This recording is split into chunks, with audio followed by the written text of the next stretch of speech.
Dan selamat siang semua. Pertama-tama marilah kita panjatkan puji dan syukur kehadirat Allah Subhanahu wa Ta'ala, Tuhan Yang Maha Esa, karena pada siang hari ini saya meminta teman-teman untuk menghadiri pengimbasan dan semoga berjalan dengan baik. Yang terhormat Bapak Kepala Sekolah dan rekan-rekan guru, izinkan saya membawakan materi dari bimbingan konseling, mata pelajaran bimbingan konseling, yang mana sebelumnya saya ceritakan dulu bahwa saya ada nama dipanggil dari DGTK tanggal pelatihan itu tanggal 27 sampai dengan 30 September. Ya, kemudian pelatihan tersebut berlangsung selama 4 hari dengan peruntukan. Yang selanjutnya setelah selesai pemateri kami berpesan bahwa kalau sudah kembali ke sekolah jangan lupa adakan pengimbasan berupa video. Kemudian saya juga bingung, ya, karena bingungnya begini, di grup kami di kelas A itu sepi. Saya sering bertanya, sebenarnya kita ini OJL atau praktik baik? Ya, antara 3 itu, OJL, praktik baik dengan pengimbasan. Tidak ada yang jawab karena mungkin malu-malu. Tapi ternyata saya tanya dosennya, kita ini fasilitator daerah, kita ajar teman-teman sesama guru BK. Ya. Kenapa? Sebelumnya diajari guru BK teman sejawat dulu. Maksudnya teman sejawat, teman di sekolah yang berkaitan dengan bimbingan konseling. Jadi kita ambil saja bahwa seperti itu. Mungkin juga Pak Ahmad tahu kita sama-sama guru BK. Yang materi yang sering kita adakan itu 4 bidang, ya. Bidang belajar, pribadi, sosial, dan karir. Di sana tidak disebutkan, tidak terlalu, apalagi RPP, RPL bagi kita tidak terlalu disebut. Yang disebutkan materi yang baru ini yaitu 7 jurus BK hebat. Nah, setelah kita ikuti pelatihan-pelatihan tersebut, ternyata ini 7 jurus hebat ini di sekolah kita cuma pilih 2 saja. Ya, apa yang kita mau ambil di situ. Waktu saya praktek itu hari saya ambil bangun kolaborasi. Tetapi ya kita diwajibkan ini tampil di OJL ini atau di pengimbasan. Nomor 1, kenali potensi diri atau kenali potensi. Maksudnya potensi itu kepada anak-anak, kepada murid, bukan potensinya teman-teman guru BK, bukan. Ya. Jadi mengacu pada kenali potensi, teman-teman bisa melihat bagaimana kalau kita hadapi murid-murid itu tidak serta-merta kita otoriter begitu. Dan begini, 9 mata pelajaran. Apakah anak-anak itu harus menguasai semua? Kan tidak. ada yang jago bahasa Inggris, ya itu saja potensinya. Kemudian ada yang jago umpamanya bahasa Indonesia, jadi kita lihat potensinya. Kemudian guru BK dibantu lagi dengan adanya guru wali yang sering disebut di sana. Guru wali ini kita benar-benar dampingi anak-anak itu, kita lihat apa dia punya potensi, bakat minat. Itu yang kita bimbing terus, bekerja sama, berkolaborasi dengan guru BK. Ya. Selanjutnya kita ke materi. Metode apa yang saya pakai? Metode yang saya pakai di sini adalah metode ARKA. Kalau di guru mata pelajaran yang biasa ada metode ceramah, kelompok, ini saya juga baru tahu ini. Mungkin juga Pak Ahmad baru lihat juga. Ada beberapa metode itu yang bahasa-bahasa susah sebenarnya. Tapi ini saja yang rata-rata teman-teman saya tanya di grup, metode ARKA. Jadi kita lihat umpamanya kenali potensi. Hanya aktivitas murid, segala kegiatan yang dilakukan oleh murid selama proses pembelajaran. Apa dia punya potensi? Apakah dia beraktivitas di potensi tersebut? Kemudian refleksi. Ya, jadi ini saya ambil metode ARKA ya. Refleksi berarti mengevaluasi diri yang dilakukan murid. Ya, selama proses pembelajaran. Kemudian apa kesulitannya yang dihadapi, strategi yang digunakan, kan kembali ya, kita umpamanya dia hobi main bola, kita tanyakan kembali, kira-kira potensimu di main bola itu bisa untuk masa depan. Kan berbicara masa depan, masalah pekerjaan sebenarnya. Kemudian tanya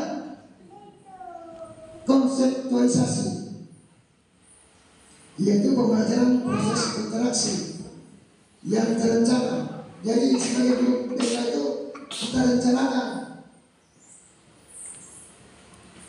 Kita lihat pokoknya seorang anak pribadi anak, kita bimbing terus. Makanya ini guru wali bekerja sama. Ini masalah keterampilan sebenarnya anak-anak ini. Kemudian diaplikasikan. Saya pertama waktu dijelaskan aplikasi itu, saya kira aplikasi tentang isi komputer, isi YouTube. Ternyata ya ini isinya. Dalam pendekatan metode adalah tahap terakhir di mana murid menerapkan konsep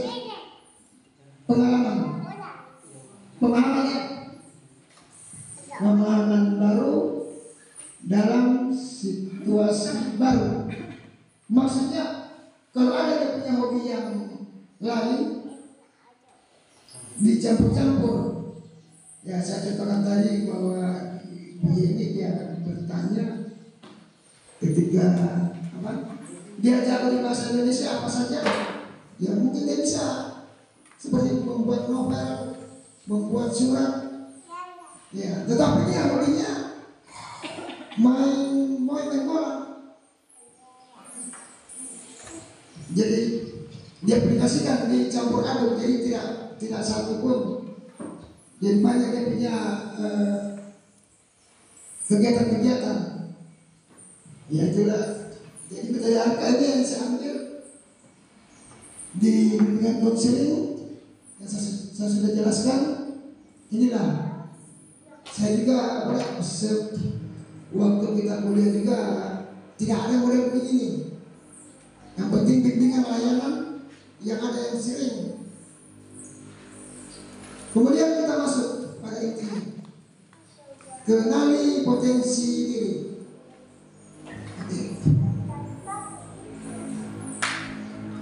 Tapi sebelumnya itu saya akan bagikan kertasnya. Bisa mengenali potensi diri. Jadi ini begini, yang mengetahui potensi diri ini bukan kita, tapi teman. Ya, jadi Pak Helmi tulis. Ya, begitu juga timbal baliknya, tapi tidak cukup kertasnya ini. Ya, mungkin hanya. Oh ada juga. Ya, untuk Ibu Santi, Bapak milih Ibu Santi. Apalagi punya hobi dan potensi bakat. Ini maksudnya Pak, kita Ya tulis, karena kan teman dekat pasti tahu oh, ini hobinya. Anak-anak dia orang begitu. Ini hobinya teman saya. berarti kita akan coba menebak hobi dari teman kita. Ya. Sebentar di store ke dia. Sebentar di store. Kalau dia membantah, terbukalah dia. Saya punya bakat begini ternyata. Ya, coba silakan saling tulis menulis. Karena kan meskipun orang baru di sekolah kita pasti sudah tahu bakatnya. Potensinya kan? Jogging. Ya. Apakah dia punya bakat? Iya, maksudnya tulisannya itu sesuai dengan Iya, pengenatan ya. Iya. Oh iya. Tambah lagi terus kan? Bagi dua. Jadi sebentar setelah ditulis kan begini. Murid-murid di kelas itu sudah tahu itu bakatnya. Potensinya sudah tahu. Hanya kadang dia sembunyikan. Nah, ketika tulis begitu sebentar dia membantah, terbukalah dia bahwa saya punya potensi hobi karaoke ternyata.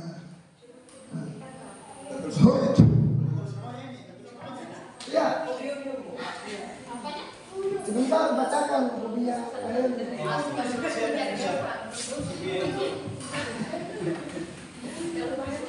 Yang saya dapat kertas saya tulis dong. Iya, sebenarnya dibagikan atau mau dibagikan semua? Iya kan, sampai saja ya. Nanti jadi diskusikan. Nanti sebentar kita diskusikan. Tulis saja, mungkin main basket, main golf, main voli. Iya. Iya kan jawabannya Bapak bagaimana? Dengan begini mereka terbuka, anak-anak itu terbuka, dia punya bakat, kan bakat terpendam ya. Iya. Jadi guru memancing dengan begitu. Karena kan teman sebaya ini tidak mungkin orang baru langsung kita menilai, tidak mungkin. Kan bakat itu kan bukan hanya berarti di luar saja. Iya. Bu ya banyak. Bisa membaca, bisa makan. Betul. Kalau hobi makan itu masuk juga. Iya ya.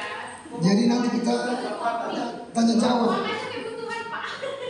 Makan itu lah kesempatan. Hah? Makan kebutuhan bukan hobi. Iya betul.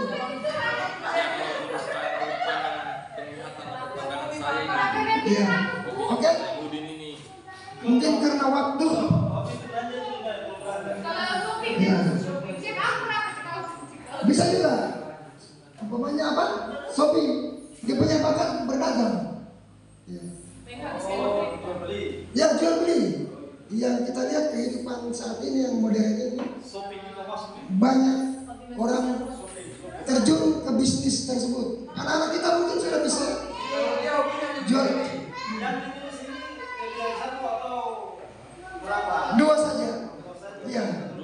Iya. Oke sudah. Oi, ternyata ya. Coba.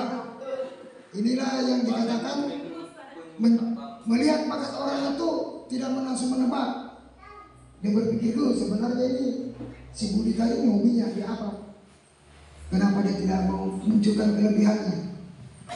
Nah setelah ini guru bisa memahami bahwa umpamanya si Budi ini ternyata dia bakat main takraw. Kita bina dia terus jadi pemain takraw profesional. Kalau hobi tadi itu belanja di internet, ya kita bina dia. diajarkan mengirim apa itu? Diajarkan belanja online lah, kan? Begitu maksudnya. Jadi ini kenali potensi. Sudah? Sudah. Ya. Oke. Kita ya. Setelah itu kita tanya.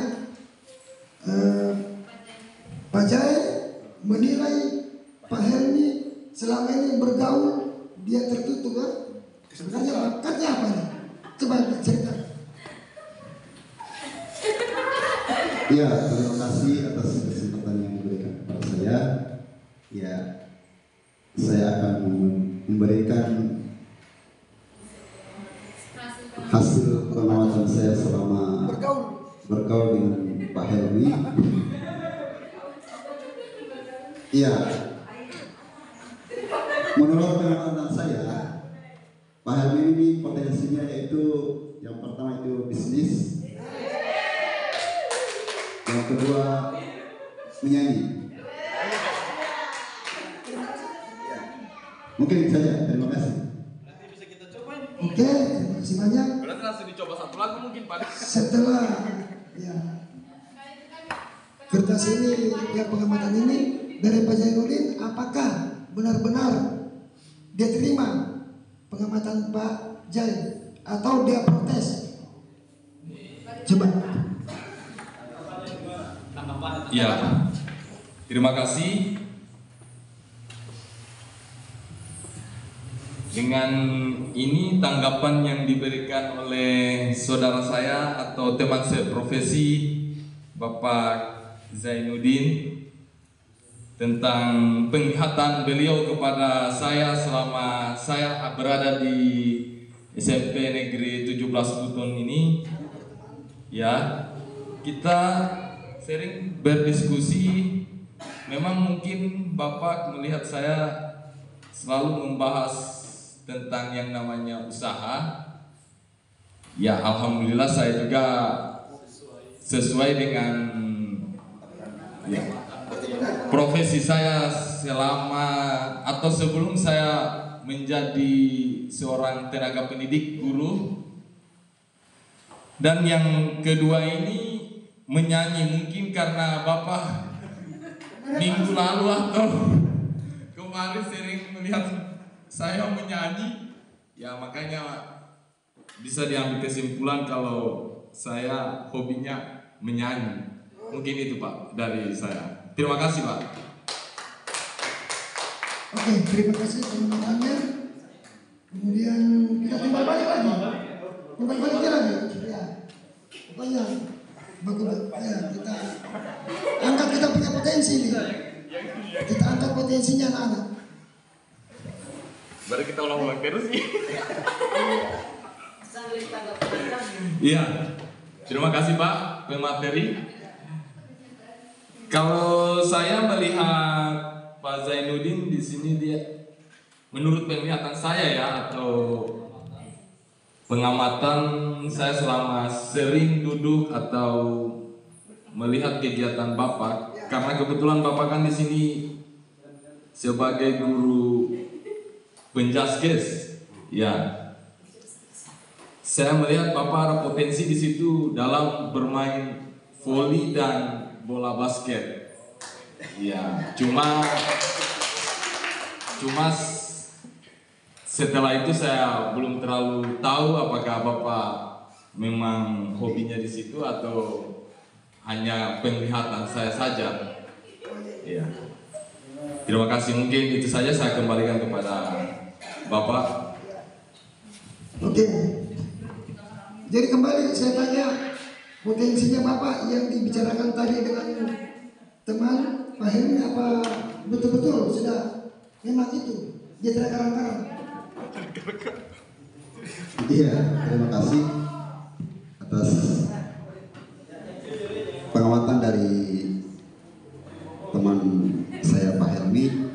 Ya, pada dasarnya memang untuk volley ini tidak terlalu hobi sebenarnya, cuma karena tuntutan tugas ya akhirnya mau tidak mau. Tapi kalau jujur untuk olahraga, saya lebih berbakat di bulu tangkis. Ya, itu saja mungkin. Oke, terima kasih Pak Jainuddin telah berterus terang bahwa dia punya potensi di olahraga, tetapi cabang bulu tangkis. Pengamatan Pak Helmi untuk kepribadiannya Pak Jainuddin agak apa namanya tidak kenal sekali ya. Ya. Permainan bulu tangkis mungkin belum ditampilkan. Oh iya. Oke. Terima kasih sudah memberikan tanggapan dan masukan. Kemudian bisa saya ambil lagi contoh. Oh, Parafil. Jadi Pak Giri Parafil akan memberikan tanggapan terhadap teman apa dia punya bakat dan potensi. Ya, baik, terima kasih. Jadi menurut pengamatan saya selama ini, selama bersama-sama satu instansi dengan rekan saya yaitu Ibu Santi, menurut pengamatan saya kalau saya perhatikan beliau untuk hobi, ya, terutama di bidang olahraga, mungkin volleyball atau bola voli. Kemudian yang namanya seorang wanita, hobi yang selanjutnya mungkin ya, ini sesuai dengan pengamatan saya ya. Mungkin shopping bisa masuk di dalam ya. Terus kemudian yang aja saya ambil 3, salah satunya bakat juga ini salah satu yang melekat kepada ciri khas dari wanita tersebut. Yang terakhir yaitu mungkin memasak. Iya. Iya. Nah, mungkin itu saja. Selanjutnya saya kembalikan ke Ibu Santi mungkin untuk menanggapi sesuai dengan pengamatan saya. Ya, saya kira itu. Terima kasih. Oke, tepuk tangan dulu semua. Terima kasih pengamatan potensi ya, dari Ibu Santi. Apakah Bapak hanya mengira-ngira atau menebak?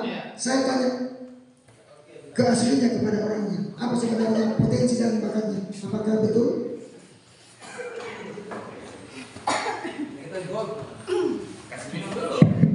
Oke, terima kasih. Saya langsung menanggapi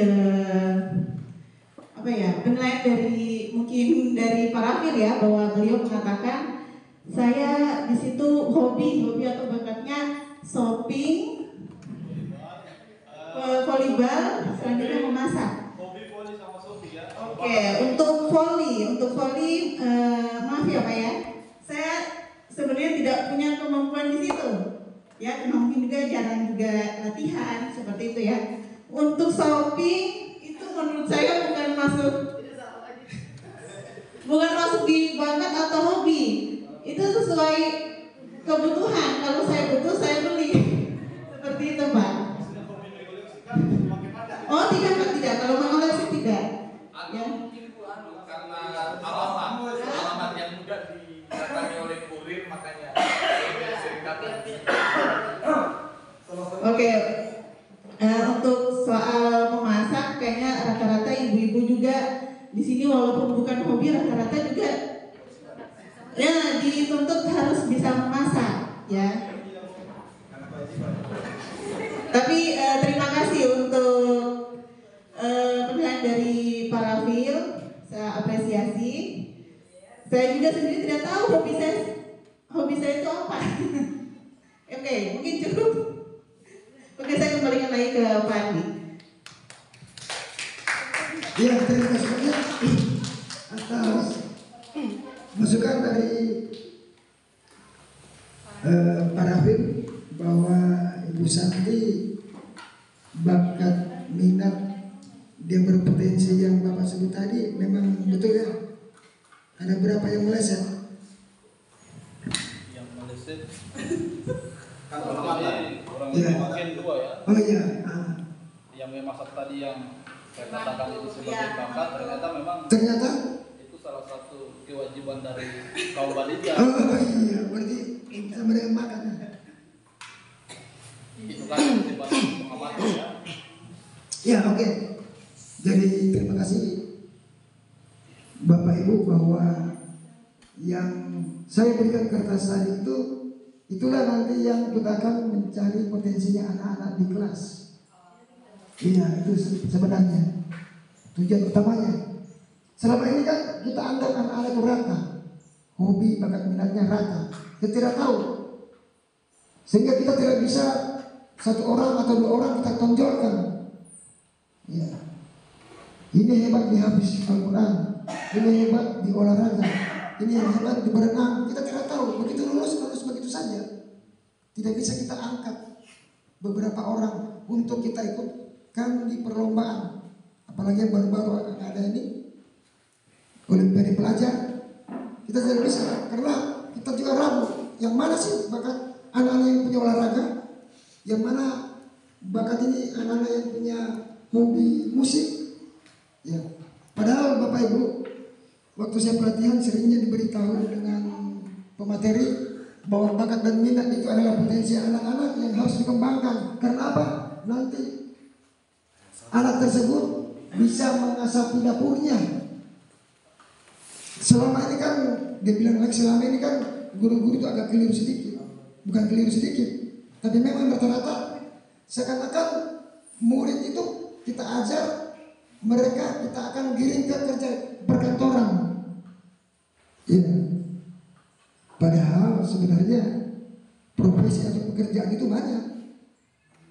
Lihatlah olahraga pemain bulu tangkis digaji bermiliar-miliar, pemain bola, pemain tinggi tapi berbahaya, penyanyi, seniman.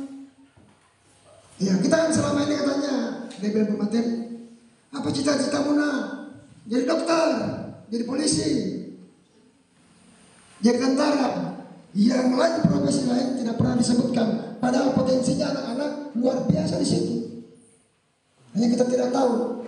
Dia tertutup. Kenapa kita tertutup? Karena dia cuek, kita juga cuek. Nah, makanya itu dengan saya ambil tadi kenali potensi bisa kita angkat ke permukaan. Salah satunya umpamanya di Bu Yeni ada anak-anak yang hobi cerewet, suka bicara, kira-kira apa bakatnya? Nah, semua itu kita akan lihat. Di sini saya akan bukakan tentang minat bakat apa sebenarnya. Ya, jadi kita pahami sama-sama, kita lihat. Jadi jurus satu, ya sama dengan jurus satu ya. Kenali potensi. Jurus satu, ya menurut Howard Gardner, seorang psikolog dari Harvard University, mengemukakan teori multiplier intelligence. Menurutnya, setiap manusia memiliki berbagai jenis kecerdasan, tapi berbeda dan dapat dikembangkan dengan melihat kekuatan, kesanggupan serta kemampuan yang ada pada setiap manusia. Nah, kita lihat, ini dia bakat yang ada biasa di anak-anak dan di masyarakat. Kecerdasan linguistik, verbal, berbicara ya. Pertama, kemampuan menggunakan bahasa secara efektif untuk berbicara dan menulis. Mungkin seperti kita-kita ini setiap hari kasih apel anak-anak. Mungkin kecerdasan juga. Cirinya, ternyata cirinya, ada cirinya. Suka membaca, menulis, dan pandai berkomunikasi. Makanya Bapak Ibu sering anak-anak itu ditampilkan di depan kelas. Kita lihat 10 orang murid kita paling 2 yang ingin tampil. Itulah mungkin dia punya hobi, potensinya. Nah, profesi yang cocok untuk dia sudah dituliskan. Pasti dia jadi penulis, wartawan, guru, atau pembicara. Ini. Kemudian selanjutnya kecerdasan linguistik, kecerdasan logis, matematis. Nah, ini lagi potensinya anak-anak ini jarang kita tahu. Kemampuan berpikir logis, analitis, dan rasional dalam mengerjakan masalah. Ciri-cirinya sudah berhitung, menalar, dan memahami pola. Contoh profesinya, ya ini mungkin diperkirakan ya, ilmuwan, insinyur, programmer, akuntan. Jadi kalau ada yang suka edit video itu, dia punya programnya, mungkin makanya di situ. Selanjutnya kecerdasan visual, spasial, kemampuan berpikir dalam bentuk gambar dan memahami ruang visual. Ciri-cirinya anak-anak itu mungkin sering kita lihat di kelas, dia suka menggambar, mendesain, dan mudah membaca peta. Apa profesi yang cocok? Arsitek, desainer, pelukis, dan fotografer. Makanya biasa kita lihat anak-anak itu suka dia foto-foto, dia bawa HP. Kemungkinan itu dia hobi kecerdasan visual. Selanjutnya kinestetik, jasmani. Ini yang sering, yang Pak Helmi tadi dengan Pak Jaya dia sudah ceritakan bahwa dia punya potensi, hobinya ternyata kecerdasan kinestetik namanya. Ya, apa dia punya profesi nanti ke depan? Jadi atlet, penari, aktor, dan dokter bedah.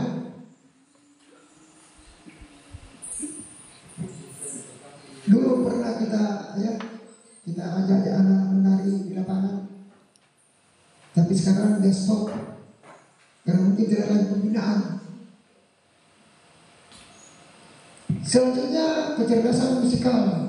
Ya, ini gampang ditahu. Pak Jaya langsung ketebak. Pak Helmi, dia pernah main karaoke.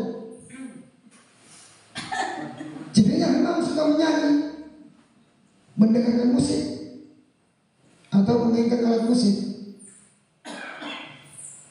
Contoh profesinya penyanyi, musisi, dan komposer. Artinya penata musik. Benar juga ya, kalau kita lihat potensi anak-anak yang suka menyanyi, bisa kita latih. Siapa tahu nanti dia jadi seperti Roma Irama, Iwan Fals, ya Panji Konda, yang bisa mendatangkan uang. Ya betul ini. Hanya kan selama ini kita cuekan. Kembali lagi saya bilang, kita angkat bakatnya anak-anak itu rata, belum kita angkat ke permukaan. Ya dulu ada ya, Bu Yani mungkin bisa ceritakan siapa berbakat anak kita dulu itu. Yang berapa orang? Yoga dengan siapa? Risma. Itu yang saya lihat. Tetapi mereka begitu saja karena tidak ada mungkin pelatihnya yang lebih serius. Selanjutnya kecerdasan intrapersonal pribadi. Ya, kemampuan memahami diri sendiri, perasaan, motivasi, dan tujuan hidup. Kita lihat ciri-cirinya lagi, mampu mengatur emosi. Kita tahu ada anak itu emosi, apalagi ada SMP masih labil, tapi bisa kita baca sebenarnya emosi apa dia. Sampai dia marah-marah. Makanya ada murid yang baru ini sering berkelahi, itu emosinya yang meledak-ledak. Siapa tahu emosi itu mungkin ke depannya dia bisa jadi penulis filsuf, motivator, dan tidak tahu ya bakatnya apa, potensinya anak. Karena mereka kita tidak pernah secara serius memahami apa potensi sebenarnya anak tersebut. Selanjutnya kecerdasan naturalis alam. Kemampuan mengenali dan memahami alam serta makhluk hidup di sekitarnya. Cirinya suka berkebun, memelihara hewan, dan peduli lingkungan. Kalau di Wajah Jaya ini, di anak-anak kita tidak asing lagi. Kebanyakannya kedepannya dia jadi apa? Bisa profesi petani,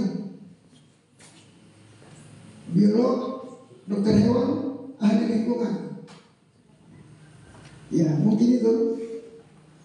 Oke, jadi beberapa kecerdasan yang bisa kita lihat bahwa anak tersebut punya potensi, dan kalau kita temukan ke anak tersebut kita harus bina. Itu pesan dari waktu saya ikut pasca, bahwa anak-anak itu kita harus lihat dia punya potensi sekarang ini. Karena kan sekarang ini anak-anak terlena dengan teknologi, apa yang namanya itu, kalau suka bareng-bareng itu rebahan, ya istilahkan anak rebahan. Jadi masa depannya nanti suram karena dia tidak punya spesifik apa sebenarnya bagi dia. Kalau sudah generasi kita begitu, kedepannya bisa rusak juga kita punya negara. Karena terus terang anak-anak kita lah yang punya tanggung jawab untuk mendidik, melihat potensinya di mana yang cocok, dan itu kita angkat. Selanjutnya kesimpulan. Setiap orang memiliki semua jenis kecerdasan, tetapi dengan tingkat yang berbeda-beda. Kita dapat mengembangkan kecerdasan yang paling menonjol sambil melatih kecerdasan lainnya agar tumbuh seimbang. Jadi tidak semua kecerdasan itu memang kita apa? Saya bilang kecerdasan cuma satu kita harus menguasai, tetapi tidak juga satu betul kita aplikasikan. Seorang Iwan Fals yang saya tahu, saya baca biografinya, dia penyanyi pencipta lagu, komposer terkenal, tapi ternyata dia pelatih karate. Iya, saya baca dia punya riwayat hidupnya, jadi diaplikasikan kehidupannya itu. Salah satu bakat. Ya. Iya, tidak ditahu oleh publik. Ternyata dia terbuka kalau dalam kesibukannya, bahkan dia omprengan, suka memakai mobilnya teman cari penumpang. Waktu itu, sekarang pun dia masih lakukan. Kalau seperti karate itu, dia masih melatih karate sampai sekarang. Ya, yang itu saya ketahui. Jadi hobi seseorang itu bukan cuma satu, tetapi satu yang kita pertahankan. Karena inilah yang bisa mengasah kita punya dapur. Contohnya kita punya profesi mengajar. Ya inilah, saya di sekolah, saya terjun di kebun, saya aplikasikan, campur-campur. Kalau kita profesi hanya guru saja, begitu pulang dari sekolah, dari kantor, langsung kita tidur istirahat, begitu saya terus pagi berangkat lagi. Ya, kita juga, iya, tidak apa lagi namanya, kehidupannya hanya di situ saja. Tapi itu kembali pada orang yang bakat minat. Jadi kesimpulannya, satu, kita punya kelebihan, kita punya potensi, harus kita pertahankan. Karena itu depan kita. Tetapi bisa seperti Pak Rafil pulang dari sekolah memancing. Saya juga hobi memancing. Ya, menghilangkan stres. Bukan berarti kita tujuan mencari ikan, bukan. Ya, tetapi kalau ada hasilnya kita bawa pulang. Kalau lebih banyak kita jual. Kalau banyak dijual. Iya.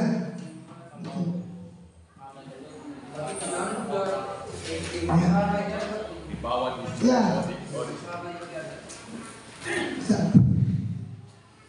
Jadi begini, kita kembali Bapak Ibu. Saya akan tanya dulu atau ada mungkin masukan dari Bapak Ibu selama mengajar di sekolah ini. Apakah saya tanya dulu Ibu Yeni, selama Ibu Yeni mengajar di sekolah yang saat ini tahun ini, apa ada anak-anak yang unik dilihat, unik lain daripada yang lain?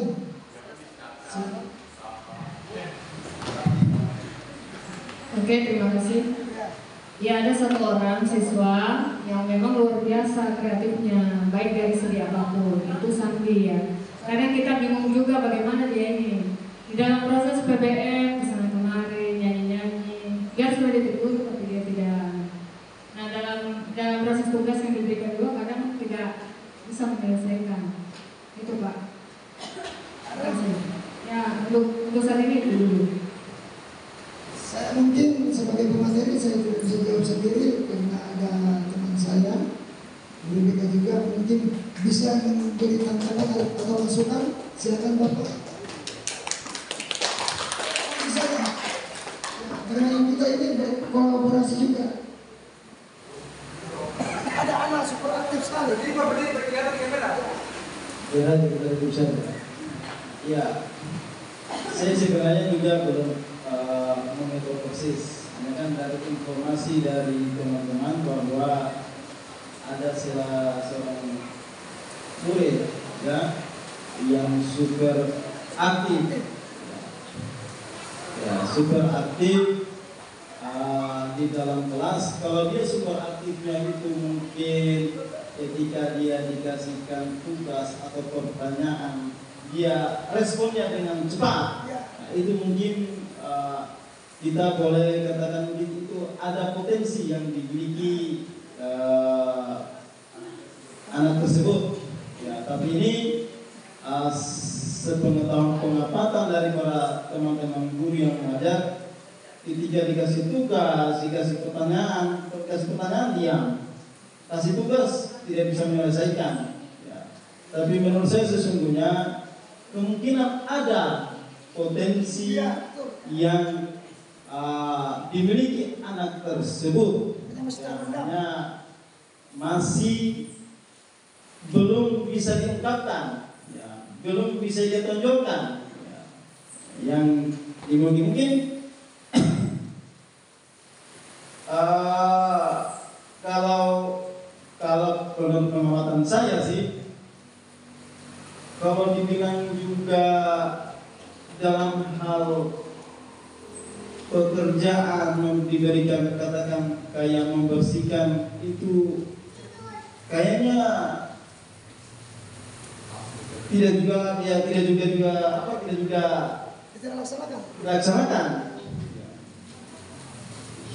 Memang mungkin ya untuk saat ini belum kita ketahui potensi yang dimiliki. Ya mungkin satu saat mungkin kelas 2-nya atau kelas 8 nanti atau kelas 9 mungkin baru bisa dilihat potensi yang dimiliki anak tersebut. Mungkin saya dari saya, mungkin ada teman-teman lagi yang mau membantu. Terima kasih Pak Ahmad telah memberikan masukan yang sangat baik bagi saya dan bagi teman-teman. Tetapi jawaban beliau juga seperti belum mendapat kepastian sebenarnya bakat dan minat potensi anak tersebut di mana. Nah, tentunya ini kita harus kerja keras sebagai guru wali. Ya, guru wali tak menjawabnya ini melihat apa sebenarnya bakatnya dan kita berkolaborasi dengan guru BK. Mungkin ada tanggapan lagi, satu orang lagi dari ibu guru wali kelas aja.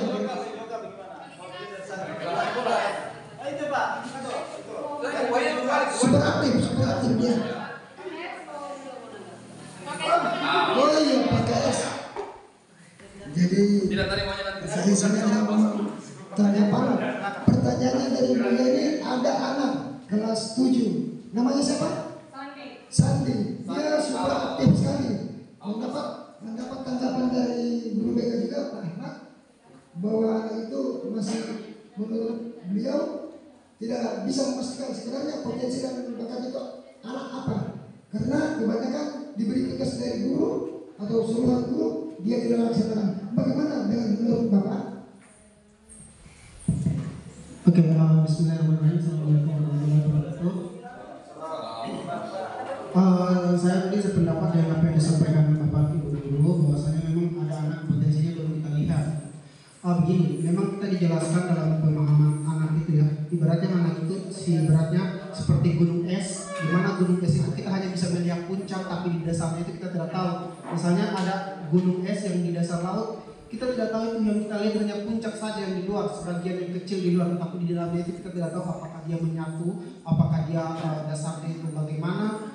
Itu yang kita lihat seperti si Sandi. Misalnya si Sandi ini dia hanya memunculkan anomali-anomali yang mungkin kalau dibilang bertentangan ya, bertentangan. Nah, dalam sebuah sistem pembelajaran ketika kita melihat anak-anak seperti itu, jangan kita menganggap anomali-anomali itu malah sebuah tantangan. Jangan kita menganggap itu hal yang positif selama dia tidak berisiko gitu.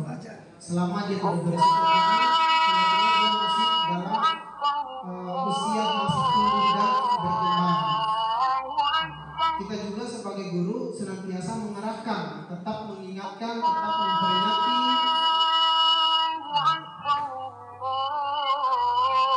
Mungkin tidak semua anak punya anomali seperti itu, hanya sebagian, dan kita tidak bisa menggeneralisir atau menjudge mereka dengan apa-apa yang kita lihat, karena memang di luar daripada hal-hal yang lazim. Oke. Di situ saja ya, berarti kita tetap memandang anak itu sebagai sesuatu yang sesuatu yang bukan yang aneh, tapi tetap memandang anak sesuatu yang unik gitu. Karena itu salah satu sistem bahwa kita melihat potensi anak, jangan kita menjudge sesuatu kebiasaan itu sesuatu yang aneh, jangan dipandang seperti itu, tapi dipandang sesuatu yang unik. Maka di sini kita sebagai guru BK, guru kepala sekolah, dan guru wali dan guru wakilnya selalu mengamati apa-apa saja yang kemudian keunikan yang dia miliki. Nah, sekarang saya bertanya ini, mungkin itu saja dulu yang bisa disampaikan, karena memang di sistem pendidikan guru penggerak seperti itu yang mengajarkan anak itu kecenderungannya anomali sangat banyak, tetapi jangan kita pandang sesuatu yang aneh, tetapi kita pandang sebagai sesuatu yang unik, dan kita sebagai dia sebagai makhluk yang utuh, maka kita perlu bimbingan serta arahan terus selama dia tidak melakukan hal-hal yang berisiko. Adapun sudah melakukan hal-hal yang berisiko, maka tindakan-tindakan lanjutan tetap kita ambil, kita tempuh gitu. Tetapi terkait potensinya tadi, ini tujuan kita hari ini pada pembelajaran hari ini. Nah, pertanyaan saya ya, ini sesimpel ya, simpel, tetapi memang ini menjadi atensi buat yang mengikut pelatihan Pak, karena masih ada objektif ke depannya. Jadi yang saya inginkan itu bagaimana sih kolaborasi seperti apa yang harus dilakukan, atau tindak lanjut seperti apa yang harus dilakukan kepala sekolah, yang harus dilakukan guru wali, dan yang dilakukan guru BK dalam sebuah kolaborasi. Karena Bapak tadi mengambil sebuah kolaborasi dan sudah dipaparkan dengan teori-teori yang sangat pendekatan yang sangat bagus. Nah, di sini tentunya saya menginginkan apa-apa yang mesti dilakukan kepala sekolah, apa-apa yang mesti harus dilakukan guru wali, apa-apa yang harus dilakukan guru BK agar kolaborasi tadi optimal, sehingga melahirkan sebuah output di mana outputnya itu berupa pengetahuan potensi pada anak. Karena jujur Bapak Ibu, kenapa saya skip kemarin salah satu kegiatan ekstrakurikuler, karena melihat potensi anak sudah mengarah kepada hal-hal yang berisiko. Nah, jadi di sini kan kita tahu bahwa ada pemetaan sehingga anak-anak itu bisa menggabung misalnya di kegiatan event spiritual, sosial, ataupun memiliki kecerdasan bakat spasial atau kecerdasan alam tadi yang sudah disebutkan, ataupun kecerdasan lain yang sampai saat ini kita punya potensi aset banyak, aset lingkungan ada, ya kan, aset modal guru ada, kemudian aset guru misalnya guru agama juga ada, ekonomi ada, sudah lebih spesifik. Bapak mungkin kalau olahraga mungkin tidak ada. Nah, sekarang hanya saya meminta data di mana pemetaan, semoga kedepannya ada OJT dipetakan supaya anak-anak bisa kita giring ke ekstrakurikuler sesuai dengan apa potensi-potensi mereka.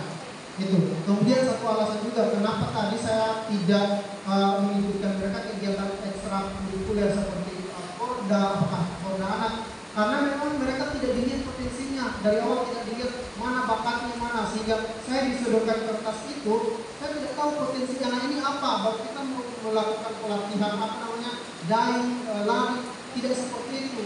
Kenali potensinya, asal potensinya, asal bakatnya, baru kita buat kegiatan-kegiatan kecil, misalnya kita yang persahabatan kan, atau apa, baru kemudian kita terjun ke yang event yang lebih besar. Tetapi kalau kita tidak tahu potensinya mereka, kemudian kita main dulu siapa, baru kemudian kita melakukan apa, saya kira itu sesuatu kefatalan yang kita lakukan Bapak Ibu. Karena resiko di lapangan kita tidak bisa minimalisir. Itu pertama. Yang kedua,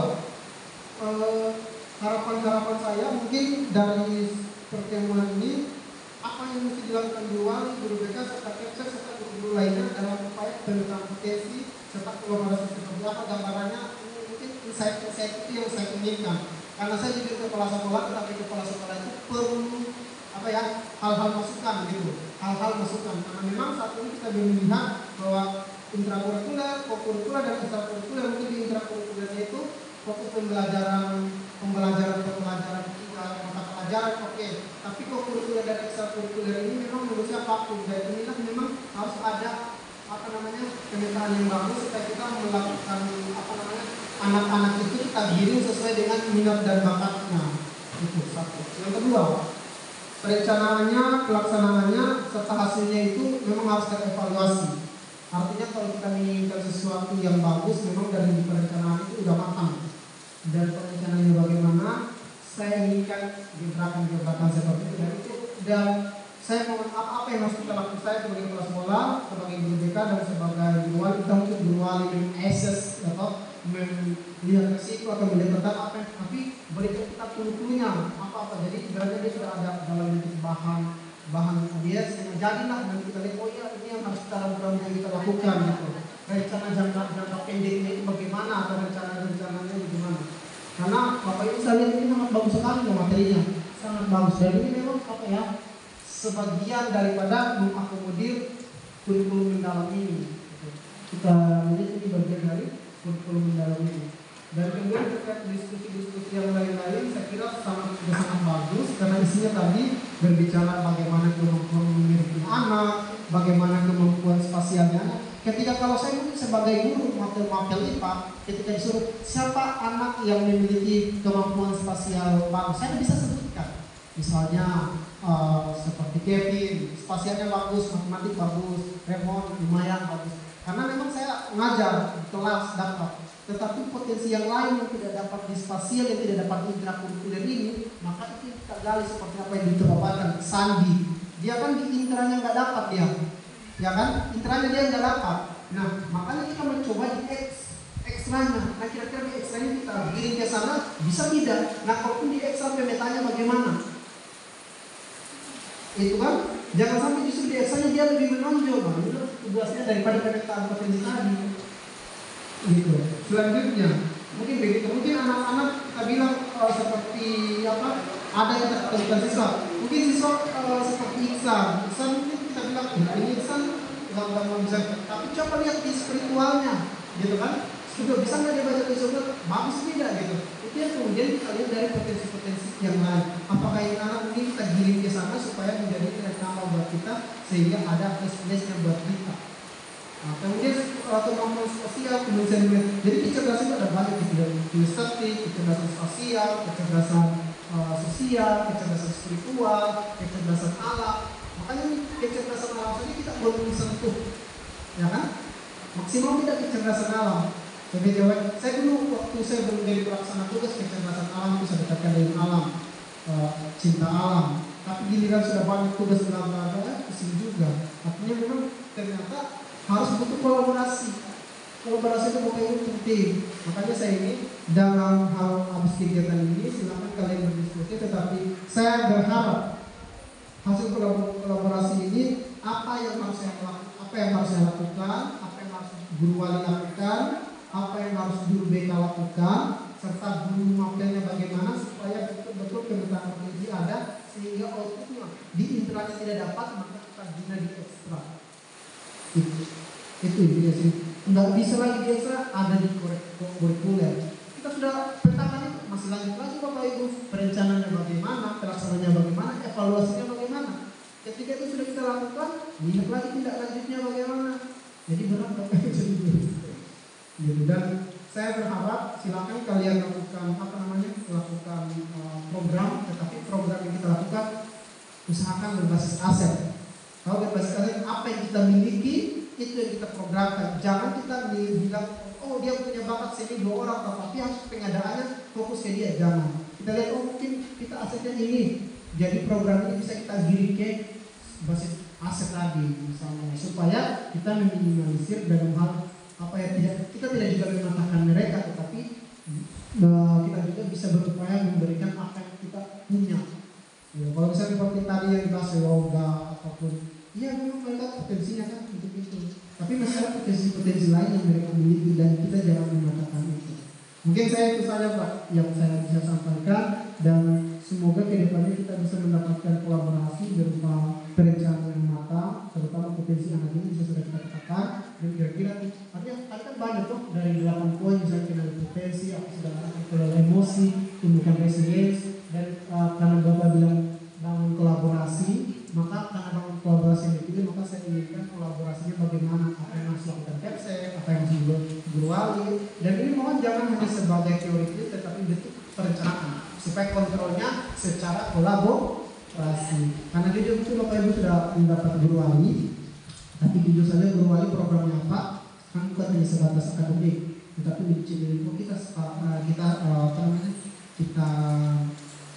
selaraskan administrasinya bagaimana, potensinya itu apa cara pemetaan potensinya itu, mungkin ini loh perencanaan yang dilakukan BK, ya udah sekarang dibantu dirampingkan lagi dengan guru masing-masing guru wali supaya guru wali itu terlibat juga di situ. Artinya memang Bapak sebagai revolusionernya, saya juga sebagai kepala sekolah, apa yang mesti saya lakukan, Bapak sebagai revolusioner, Bapak yang sebagai desainnya, nanti kemudian hasilnya itu yang kemudian kita minta kolaborasi dengan guru-guru supaya kita matangkan daripada programnya Bapak. Karena begini, misalnya tidak lanjut dari sebelum ini, ya kalau tidak lanjut dari ini, Bapak pilih bangun kolaborasi, penetapan jurus, berarti kan misalnya penetapan jurus toh sudah bangun kolaborasi, sudah berarti jurusnya itu otomatis ke sasaran kan? Jadi lebih spesifik ke situ.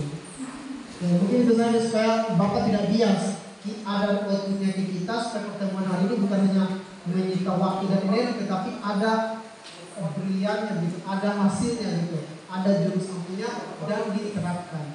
Mungkin itu saja dari saya. Sekarang penerapannya saya kembalikan ke materi ini, luar biasa sekali materi ini.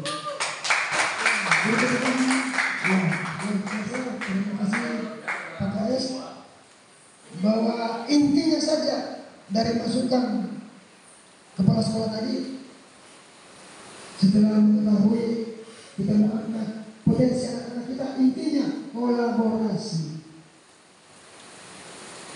Ya, berarti kalau kita sudah menemui anak-anak yang punya potensi berbakat, wali kelas, guru, dan yang paling utama guru wali harus kerjasama agar bisa kita angkat pendidikan dari kepala sekolah 1-2 orang kita angkat ke permukaan. Setuju? Oke. Kemudian Bapak Ibu, bahwa pertemuan pertama ini dan hari ini kita tetapkan di 7 jurus BK hebat ini, bagaimana kalau kita ambil jurus pertama kenali potensi diri, bisa? Atau Bapak Ibu memilih di antara 7 jurus ini? Kalau mengenali potensi, jelas tadi kita punya kerja keras dari peneliti, siapa ini bisa kita angkat ke permukaan. Dan memang tidak semua, ada beberapa orang yang menurut kepala sekolah bisa kita andalkan ke depan sudah ikut Olimpiade kan. Jadi kalau menurut saya atau kita semua kita ambil saja dari jurus ini dengan potensi anak. 2, kelola emosi. Bangun kolaborasi. Kenali potensi yang kamu Bangun Dengan potensi dan bangun kolaborasi. oh iya ini itu ya, bagus. Jadi sarannya guru bahasa Inggris kenali potensi dan bangun kolaborasi. Berarti itu saja selama tahun ini atau semester ini itu yang kita pakai. Jadi 2 saja, kenali potensi dan bangun kolaborasi. Ya, mungkin ada teman-teman masukan atau memang kita sudah tetapkan yang ini karena ini pertemuan pertama. Selanjutnya ada lagi, kalau sudah ada lagi kita akan tertuju ke bangun kolaborasi. Tapi tetap berkaitan dengan potensi. Artinya ini yang 6, yang 7, 2 yang urgent, 2 saja yang urgent. Jadi kalau kita bagi teman-teman, oke nanti pertemuan selanjutnya.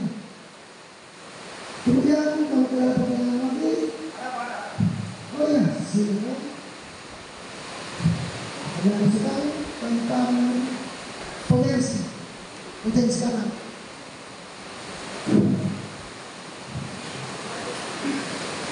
Oke, baik. Pertama-tama saya ucapkan terima kasih banyak Pak atas kesempatan dan waktu yang diberi kepada saya. Assalamualaikum warahmatullahi wabarakatuh. Pertama saya ucapkan terima kasih banyak kepada pemateri yang hari ini sangat luar biasa memaparkan 7 jurus yang hari ini dipaparkan kepada kita semua yang ada di sini. Berhubung sambil menunggu redanya hujan, ya tidak apa-apa jika kita sambil berkomunikasi, berbincang, saling berbagi pengalaman dan sharing tentunya daripada kita mengantuk ya. Oke, baik. Berkaitan dengan 7 jurus ini, kenapa kemudian saya menyarankan mengambil satu dengan potensi diri, yang kedua bangun kolaborasi. Kan menurut saya, bagaimana kita mau bangun kolaborasi kalau kita harus dulu kita kenali potensi diri anak-anak. Setelah potensi diri anak-anak kita kenali, kemudian antara guru saling kolaborasi, ya kan, untuk kemudian menumbuhkan potensi diri yang ada pada anak tadi itu. Kita mau kolaborasi apa itu? Ya kan? Oleh karena itu, saya perlu juga mengenali potensi diri tadi. Setelah kita mengenali potensi diri pada peserta didik, kemudian para guru bisa saling membangun kolaborasi.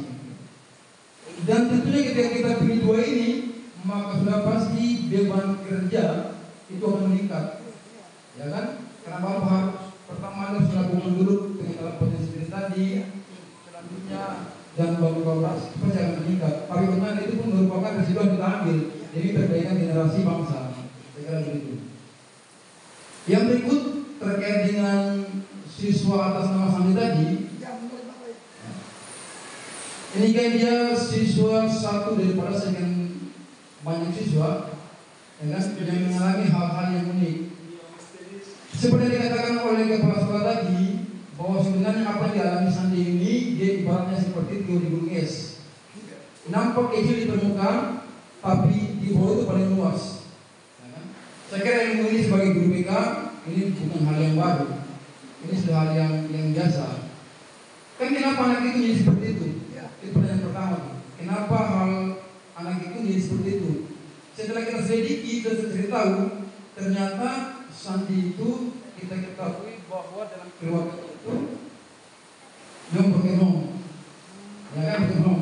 Sehingga apa setiap tingkah laku yang dilakukan di sekolah itu kita baca sebagai seorang guru itu merupakan suatu proses di mana dia ingin mencari perhatian daripada gurunya. Ya kan? Karena anak sekecil dia, seusia dia, mungkin dia belum bisa mengenali potensi, mengelola emosinya. Dia harus mau gimana ini? Ya kan? Kepada kedua orang lain tidak mungkin, karena itu mendapat kesalahan itu. Apa yang dilakukan? Dia mulai jahat kepada temannya, ya kan? Ya, jahat kepada guru-gurunya, Sebenarnya satu adalah bagaimana mungkin kita mau gali potensi sesuatu tadi, sedangkan dia punya mental tadi itu masih seperti itu. Mungkin yang pertama sebelum kita gali potensinya, kita obati dulu mungkin rasa trauma itu. Dan saya kira itu butuh kolaborasi antara guru BK, guru wali, dan juga guru Bina Suci. Ini memang tanggung jawab pikiran ini Pak. Tetapi kita sudah berhasil mengatasi masalah ini, maka insya Allah masalah-masalah seperti Sandi ini akan bisa kita atasi hingga ke depannya. Jadi tadi yang berikutnya berkaitan dengan yang disampaikan oleh Pak Kaya tadi Pak, ini kan bukan hanya Bapak menjelaskan kepada kami, tetapi program ini diharapkan jalan, ya kan, jalan di persatuan pendidikan. Berarti apa setelah ini mungkin Bapak akan melakukan tindakan-tindakan selanjutnya.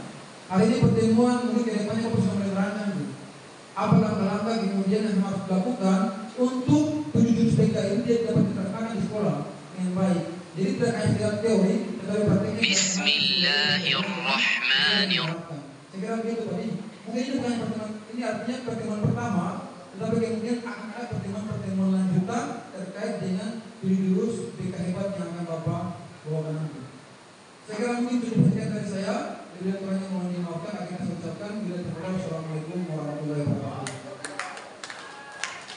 Terima kasih luar biasa ya, masukan-masukan dari Pak Guru tentang jadi jurus BK hebat ini.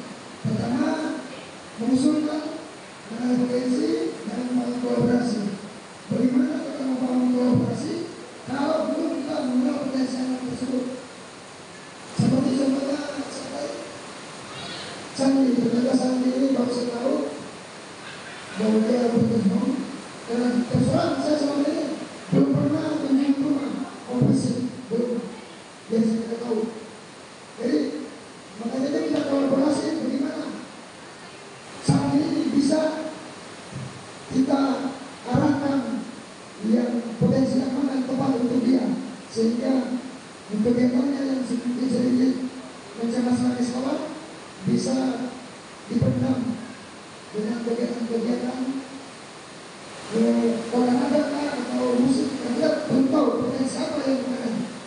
Nah ini kerja keras kita sebagai guru. Kemudian Bapak Ibu jangan ragu, kami di sini Bapak Ibu BK 2 orang berkolaborasi, tetap berkolaborasi, dan kita akan jalani jurus yang hebat ini dengan baik. Namanya pemilihan potensi dan bangun kolaborasi. Untuk kedepannya anak-anak kita benar-benar punya karakter yang jelas. Jadi terima kasih banyak dari kantor kesempatannya. Sebelumnya itu marilah kita SBM ya, tetapi SBM ini kita mengikuti saja. Ya sekalian SBM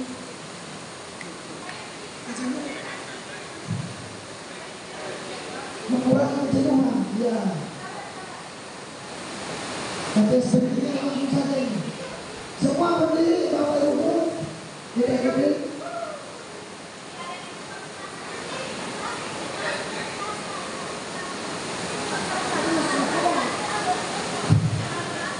Ya, jadi suaranya kecil kalau hujan. Bisa disambungkan? Ya, disambung kalau lagi. Jangan hujan.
Oke, luar biasa semangatnya seperti ini. Nah, jadi lagu jingle ya Pak ya. Yang wajibnya lagu jinglenya 7 jurus ya. Dan dengan berlakunya senang tadi kita dengan lagu jingle ini, maka baru bulan acara pengempasan pelatihan fasilitator daerah bimbingan dan konseling di SMP Negeri 17 Bulong Wajah Jaya 16 Oktober 2025. Pemateri saya sendiri Andi Nasir Binaus SPD JF. Terima kasih banyak. Semoga apa yang saya dapatkan tentang pengempasan 7 jurus ini bagikan ibu guru punya manfaat saya dan bapak guru juga. Kita ambil manfaatnya karena ini baru pertemuan pertama. Nanti ada selanjutnya lagi dari itu kita dari BTTK. Terima kasih banyak. Wassalamualaikum warahmatullahi wabarakatuh dan salam.